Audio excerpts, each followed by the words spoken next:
Hello students, मैं आशीष पालीवाल और आज का हमारा चर्चा का विषय रहेगा आपके second paper educational management and administration के अंदर मैनेजमेंट ऑफ स्कूल रिसोर्सेज यानी कि विद्यालयी संसाधनों का प्रबंधन। जैसा कि हम जानते हैं कि जो हमारी शिक्षा व्यवस्था है उसका उद्देश्य प्रत्येक बालक को उसकी रुचि और उसकी क्षमताओं के अनुसार इस प्रकार की शिक्षा देना है कि वह अपने संपूर्ण व्यक्तित्व का सर्वांगीण विकास कर सके।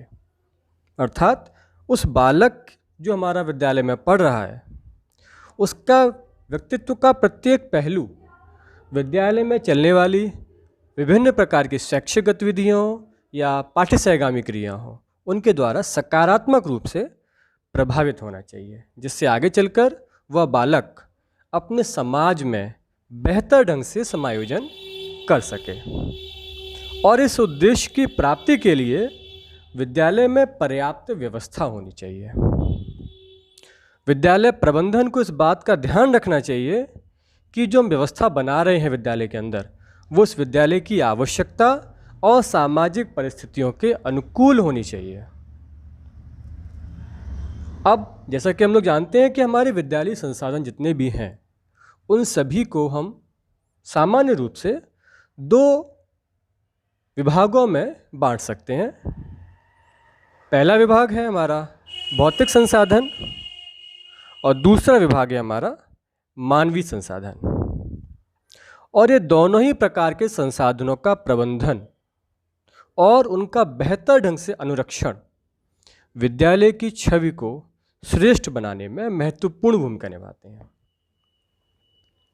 अब जैसा कि हमारा पहली कैटेगरी आती है भौतिक संसाधन। जो विद्यालय में हमारे जो भौतिक संसाधन जो हमको मिलते हैं सामान्य तौर पर उनकी एक बहुत लंबी लिस्ट है। प्रमुख रूप से मैं आपके सामने की चर्चा करूंगा। मैं उनका नाम आप नोट कर सकते हैं। पहला है हमारा भौतिक संसाधन विद्यालय के अंदर, वो है विद्यालय भवन, जो हमको सुपरफिशियल सबसे पहले ही दिखाई देता है। सेकंड है फर्नीचर, विद्यालय में प्रयुक्त होने वाले शैक्षिक उपकरण, उसके अलावा विद्यालय की पेयजल सुविधा, शौचालय सुविधा, पुस्तकालय, प्रयोगशाला, खेल का मैदान और इसके अलावा भी और भी बहुत सारे ऐसे हो सकते हैं जो विद्यालय में भौतिक संसाधन के तौर पर उपलब्ध होते हों, जैसे कि हमारा कार्यालय भी इसमें शामिल है। तो ये सभी जो भौतिक संसाधन हैं इन सभी का सामूहिक तौर पर बेहतर प्रबंधन विद्यालयी संसाधनों के प्रबंधन के अंतर्गत शामिल किया जाता है। अब आज की क्लास में हम चर्चा करेंगे विद्यालय भवन के बारे में। विद्यालय भवन, जैसा कि हम फिर से स्क्रीन पर देख रहे हैं, एक डेफिनेशन आपके सामने लिखी हुई है। Doctor SN. मुखर्जी के अनुसार विद्यालय भवन पढ़ाई के घंटों के मध्य बच्चों का घर समझा जाना चाहिए। मीन्स जिस प्रकार घर के अंदर सभी प्रकार की सुविधाएं संसाधन होते हैं जो बच्चे के विकास के लिए आवश्यक होते हैं, उसी प्रकार विद्यालय में भी उन सभी सुविधाओं का होना आवश्यक है जो बच्चे के विकास के लिए आवश्यक हो, जरूरी हो। अब विद्यालय भवन की जब हम चर्चा कर रहे हैं तो बहुत सारे उसके अंदर सब कैटेगरीज आ जाती हैं। जैसे विद्यालय भवन की बनावट है, उसके अंदर होने वाली एक्टिविटीज़ हैं जो बच्चे की उपलब्धियों पर प्रभाव डालते हैं, विद्यालय की साज सज्जा है। ये सभी फैक्टर्स विद्यालय के अंदर पढ़ने वाले प्रत्येक व्यक्ति को, प्रत्येक बालक को सकारात्मक रूप से प्रभावित करते हैं। जब हम विद्यालय भवन का निर्माण करना चाहते हैं तो हमको कुछ बेसिक बिंदुओं पर ध्यान देना चाहिए। जैसे कि आपके सामने स्क्रीन पर कुछ मैंने पॉइंट्स दिए हुए हैं, जिसमें सबसे पहला पॉइंट है नामांकित छात्र संख्या। मीन्स जब हम विद्यालय भवन का निर्माण करें, जब योजना बनाएं विद्यालय भवन के लिए, तो सबसे पहली बात तो ये है कि वो उसका प्लान एक किसी इंजीनियर द्वारा, किसी आर्किटेक्ट द्वारा स्वीकृत होना चाहिए। और उस प्लान को बनाते समय हमको सर्वप्रथम ध्यान रखना चाहिए कि हमारे विद्यालय में कितने बच्चों का नामांकन है, क्योंकि नामांकित बच्चों की संख्या के अनुरूप हमको हमारा विद्यालय भवन पर्याप्त होना चाहिए। सेकंड पॉइंट है, भावी वर्षों के लिए बढ़ती जनसंख्या, यानी कि बढ़ती जो हमारी विद्यालय जनसंख्या है उसके लिए कक्ष उपलब्ध हों। फॉर एग्जांपल, हमारे पास आज की डेट में 200 विद्यार्थियों के लिए भवन पर्याप्त है, और हमारे विद्यालय की कार्यप्रणाली से प्रभावित होकर हमारे समुदाय के और बच्चे भी जुड़ना चाहते हैं हमारे विद्यालय में। हमारी छात्र संख्या अगले वर्ष 250 हो जाती है, तो हमारे पास भविष्य की कार्य योजना को देखते हुए पर्याप्त भवन होना चाहिए, जिससे हम बच्चों को अपने विद्यालय में प्रवेश देकर उनकी भी शिक्षण व्यवस्था की व्यवस्था कर सकें। थर्ड पॉइंट है हमारा, शैक्षिक कार्यक्रमों के लिए कक्ष। मीन्स हमारे पास विद्यालय के अंदर शैक्षिक गतिविधियों के लिए पर्याप्त कक्ष होने ही चाहिए। इसके अलावा पाठ्य सहगामी गतिविधियाँ जैसे कि ड्राइंग रूम है, म्यूज़िक रूम है, स्पोर्ट्स रूम है, इन सभी एक्टिविटीज़ के लिए भी हमारे पास विद्यालय में पर्याप्त कक्ष होने चाहिए। इन कक्षों के अलावा हमारे पास विद्यालय में अतिथि कक्ष है, विशेष कक्ष, इसमें आपका म्यूज़ियम कॉर्नर जिसको हम बोल देते हैं, संग्रहालय कक्ष, इस प्रकार के रूम भी होने चाहिए। इसके अलावा हमको जब विद्यालय भवन का निर्माण करें तो हमको इस बात का ध्यान रखना है कि हम अपने विद्यालय की जो स्थापना करने जा रहे हैं उसका उद्देश्य क्या है। उस उद्देश्य को भी ध्यान में रखते हुए हमको अपने विद्यालय भवन का आकार और उसकी योजना बनानी चाहिए। मैं यहाँ पर एक कोटेशन कोट करना चाहूँगा श्री जसवंत सिंह जी के द्वारा। उन्होंने कहा था विद्यालय भवन के निर्माण दोष के ऊपर कि भवन के कक्ष या तो अत्यंत तंग होते हैं या अत्यंत विशाल होते हैं, अत्यधिक प्रकाश युक्त होते हैं या प्रकाश रहित होते हैं, छतें या तो अत्यधिक ऊंची होती हैं या अत्यधिक नीची होती हैं। ये सभी कंडीशंस हमारे विद्यालय भवन की अनुपयुक्तता, यानी कि जो हमारे लिए उपयुक्त नहीं है, जो निर्माण के दोष हैं, उनको दिखा रहे हैं। तो हमको जब हम विद्यालय भवन का योजना बनाएं निर्माण करने के लिए, तो हमको इन बातों का ध्यान रखना चाहिए कि हमारे पास विद्यालय भवन हम निर्माण कर रहे हैं उसमें ये दोष न होने पाए। अब हम चर्चा करेंगे विद्यालय भवन प्रतिरूप, यानी कि प्लानिंग, कि जब हम विद्यालय भवन बनाने जा रहे हैं उसमें किस प्रकार के प्रतिरूप शामिल होते हैं, किस प्रकार की हमारी विद्यालय की जो बिल्डिंग है, स्कूल बिल्डिंग है, उसका कंस्ट्रक्शन किन योजनाओं के आधार पर किया जाता है। तो हमारे पास विद्यालय भवन के बनाने के लिए सामान्य तौर पर 2 योजनाएं प्रचलित हैं। पहली योजना है बंद योजना और दूसरी है खुली योजना, closed planning and open planning. अब हम जैसा कि देख रहे हैं, पहली हमारी जो योजना है बंद योजना। तो बंद योजना के अंदर हम अपने विद्यालय भवनों को 3 कैटेगरी में डिवाइड कर सकते हैं। तो उससे पहले जानना आवश्यक है कि बंद योजना होती क्या है। तो ये हमारी प्राचीन काल की योजना थी।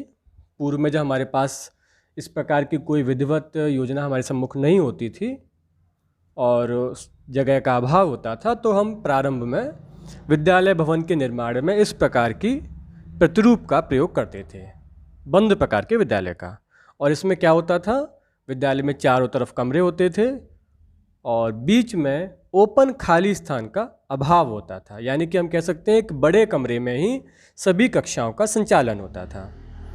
अब ये जो बंद प्रकार की योजना है इसको हम 3 अलग अलग कैटेगरी में डिवाइड कर सकते हैं। पहली कैटेगरी हमारी ठोस आयत योजना, यानी कि सॉलिड रेक्टेंगल शेप में।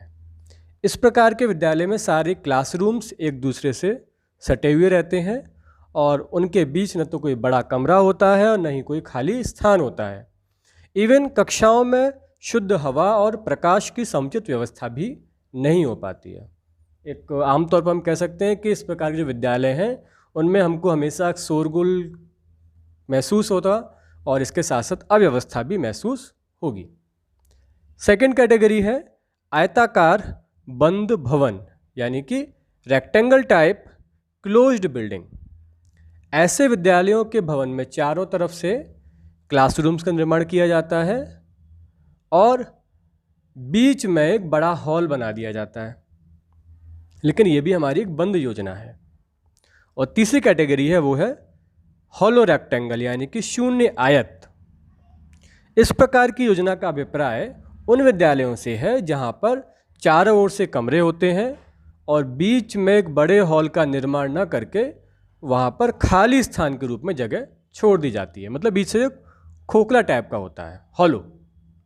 तो ये हमारी 3 कैटेगरी रहीं जहाँ पर हम बंद योजना के विद्यालयों के निर्माण के बारे में चर्चा कर रहे थे। अब सेकंड कैटेगरी हमारे सामने आती है जो है खुली योजना, यानी कि ओपन टाइप स्कूल बिल्डिंग। आधुनिक काल में इस प्रकार के जो हमारे विद्यालय भवन निर्माण किए जा रहे हैं उसमें ओपन टाइप योजना को हमारा ज़्यादा प्रेफरेंस दी जा रही है। इस प्रकार के विद्यालयों में लाइट, एयर और आने जाने की जो सुविधा होती है उनको ध्यान में रखा जाता है। और इस कैटेगरी के अंदर अलग अलग कुछ प्रकार की योजनाएं हैं जो हमारे अंग्रेजी के अल्फ़ाबेट्स के आकार के आधार पर उन योजनाओं को नाम दिया गया है। इसमें आपके स्क्रीन पर आप देख पा रहे हैं, पहली कैटेगरी है आई आकार की योजना, आई शेप की, यू शेप की, एच शेप की, ई शेप की और टी शेप। ये अलग अलग हमारे अंग्रेजी के अल्फ़ाबेट्स हैं। इसके अलावा आप और किताबों में भी अलग अलग आकार के अंग्रेजी अल्फ़ाबेट्स के आधार पर योजनाओं को देख सकते हैं। तो अभी मैं आपके सामने इन योजनाओं से जुड़े हुए कुछ पिक्स दिखाऊंगा जिनको आप देख के बेहतर समझ पाएंगे कि किस प्रकार की योजना किस प्रकार से प्रयोग में लाई जाती है। तो आपके सम्मुख है यू आकार का प्रारूप। इस प्रकार का जो प्रारूप होता है ये प्रायः बड़े विद्यालयों में दिखाई देता है। जैसे कि आप स्क्रीन पर देख रहे हैं, इसमें 2 वर्टिकल लाइंस में वर्टिकल रो में क्लासरूम्स बनाए जाते हैं और हॉरिजॉन्टल रो में principal room, office, social work के लिए रूम और साइंस रूम, इस प्रकार के आपका यू शेप का प्रारूप बनाया जाता है। तो इस प्रकार की जो हमारे बिल्डिंग होती हैं उसमें विद्यालय में मैदान बीचों बीच में रखा जाता है। अगली कैटेगरी है हमारे पास एच टाइप की, जैसा आप स्क्रीन पर देख रहे हैं। इस एच आकार के प्रारूप में 2 वर्टिकल लाइंस के रूप में क्लासरूम रहेंगे और हॉरिजॉन्टल लाइन में भी प्रिंसिपल रूम और ऑफिस रहेगा और उसका आकार एच के शेप में रहेगा। इस एच टाइप के जो आकार है एक तरीके से यू आकार को ही होता है, लेकिन इसको हम बैक साइड में विस्तार दे रहे हैं, तो ये हमारा एच शेप में कन्वर्ट हो जाता है। इसकी सबसे बड़ी खासियत ये है, इसमें 2 प्रांगण होते हैं, एक प्रिंसिपल रूम के फ्रंट साइड में और दूसरा बैक साइड में। और इस प्रकार से निर्माण करने पर विद्यालय में प्रकाश और आदि जो हमारे साइंस के जुड़े हुए जो भी एक्सपेरिमेंट्स हैं उनका भी हम अच्छे प्रकार से एक्सपेरिमेंट विद्यालय में कर पाते हैं। नेक्स्ट कैटेगरी है ई आकार के भवन, ई शेप की बिल्डिंग। जो हमारी ई शेप की बिल्डिंग है इसमें आप देख रहे होंगे 3 वर्टिकल रो रहती हैं और एक हॉरिजेंटल। वर्टिकल रो में आपका क्लासरूम्स हैं और बीच की वर्टिकल रो में हॉल बनाया गया है, जबकि हॉरिजेंटल रो में staff room, principal room, library और ऑफिस इनको बनाया गया है। और साथ ही साथ प्रत्येक रूम या ऑफिस के जुड़ा हुआ बरामदा भी है जो पर्याप्त हवा और प्रकाश के लिए आवागमन के लिए सुविधा प्रदान करता है। ये था हमारा ई आकार का भवन। अब आता है हमारा टी टाइप की बिल्डिंग, टी शेप में। इस प्रकार के विद्यालय में 2 प्रांगण होते हैं, जैसे कि आप देख रहे हैं, जो हमारी एक वर्टिकल लाइन है और एक हॉरिजेंटल लाइन है और वर्टिकल लाइन के दोनों साइड हमारे पास स्पेस खाली है। इस प्रकार की जो हमारी बिल्डिंग होती हैं उसमें क्लासरूम्स बनाए जाते हैं और सेंटर में हमारा प्रिंसिपल रूम रहता है। और इस प्रकार की बिल्डिंग में किसी प्रकार का व्यवधान हमारे सामने नहीं आता है।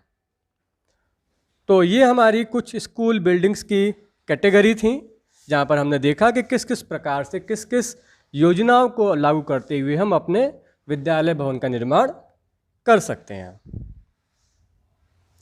अब आती है विद्यालय भवन निर्माण करते समय हमको किन किन बातों का ध्यान रखना चाहिए, मतलब वो कौन कौन से बेसिक नीड्स हैं, बेसिक पॉइंट्स हैं, उनको फॉलो करना चाहिए जब हम विद्यालय स्कूल बिल्डिंग का निर्माण करें। तो इसकी भी बहुत सारे पॉइंट्स हैं। इसमें सुझाव के तौर पर मैं आपको कुछ बिंदु बता रहा हूँ, इसके अलावा भी आप अपनी समझ से अतिरिक्त बिंदु ऐड कर सकते हैं। तो पहला हमारा जो ध्यान देने वाली आवश्यक बात है, विद्यालय भवन में स्वच्छ हवा और प्रकाश इनकी पर्याप्त व्यवस्था होनी चाहिए, क्योंकि जो प्रकाश और वायु ये बालकों को पढ़ने लिखने में अगर इनकी व्यवस्था पर्याप्त नहीं होगी तो बच्चों को असुविधा होगी। इसके साथ साथ इस बात का ध्यान रखना चाहिए कि विद्यालय में जो क्लासरूम्स हैं उसमें बच्चों के जो प्रकाश है वो बाईं तरफ से आना चाहिए। इसके अलावा जो हमारे विद्यालय भवन है वो बस्ती से बाहर होना चाहिए, जिससे समाज या बस्ती में होने वाली कोई प्रकार का कार्यक्रम या किसी प्रकार की असुविधा हमारे विद्यालय में पढ़ने वाले बच्चों की शिक्षण प्रक्रिया में बाधा उत्पन्न न कर सके। नेक्स्ट पॉइंट है भावी विस्तार को ध्यान में रखना चाहिए। मीन्स जब भी हम विद्यालय भवन निर्माण करें तो हमको ध्यान रखना चाहिए कि अगर हमारे पास फ्यूचर में हमको एक्स्ट्रा रूम्स या किसी एक्स्ट्रा हॉल, मल्टीपर्पज़ हॉल या किसी प्रकार की एक्टिविटी के लिए या किसी और कार्यक्रम के लिए अगर हमको जगह की आवश्यकता हो तो हमारे पास पर्याप्त जगह पूर्व में ही होनी चाहिए। नेक्स्ट पॉइंट है उचित भूमि स्थान, अर्थात हमारे विद्यालय भवन का जब हम भूमि का चयन करें तो हमारी भूमि समतल होनी चाहिए। विद्यालय की जो भूमि है वो ऊबड़ खाबड़ प्रकार की या ऊंची नीची नहीं होनी चाहिए। इसके अलावा जब हम विद्यालय भवन का निर्माण करें तो हमको ध्यान रखना चाहिए कि विद्यालय भवन की मजबूती पर्याप्त हो। मीन्स किसी प्रकार की मानवीय अथवा प्राकृतिक आपदा की स्थिति में हमारा विद्यालय भवन मजबूती से खड़ा रहे, जिससे हमको न्यूनतम नुकसान हो या हमको नुकसान न हो। इस प्रकार की बिंदुओं को ध्यान में रखते हुए विद्यालय भवन की मजबूती का ध्यान रखना चाहिए। इसके अलावा हमको विद्यालय भवन बनाते समय पर्याप्त दरवाजे और खिड़कियों की भी व्यवस्था करनी चाहिए। क्यों? क्योंकि हमको ध्यान रखना चाहिए किसी प्रकार की अव्यवस्था की स्थिति में बच्चों को निकलने के लिए या हवा के आवागमन के लिए मतलब पर्याप्त रूप से दरवाजे हों, जिससे किसी प्रकार की असुविधा उत्पन्न न हो, बच्चे आराम से निकल सकें। छुट्टी के समय भी बच्चे आराम से निकल सकें। जो कमरों के दरवाजे हों, मेन बिल्डिंग का गेट हो, वो पर्याप्त रूप से बड़ा होना चाहिए। नेक्स्ट पॉइंट है कक्ष का पर्याप्त आकार। इसमें सामान्य तौर पर यह कहा जाता है कि हमको अपने क्लासरूम्स का आकार बच्चों की छात्र संख्या के आधार पर रखना चाहिए। मतलब हमारा जो क्लासरूम है और उसके लिए एक स्टैंडर्ड जो हमारा फॉर्मेट दिया जाता है वो 20x25 का रखा जाता है। मीन्स हमारा कमरा इस आकार का एक औसत आकार है। इसके अतिरिक्त हम अपने जगह और अपनी आवश्यकता के आधार पर इन कमरों का आकार थोड़ा बहुत परिवर्तन भी कर सकते हैं। इसके अलावा सुरक्षात्मक उपायों को भी ध्यान में रखा जाए।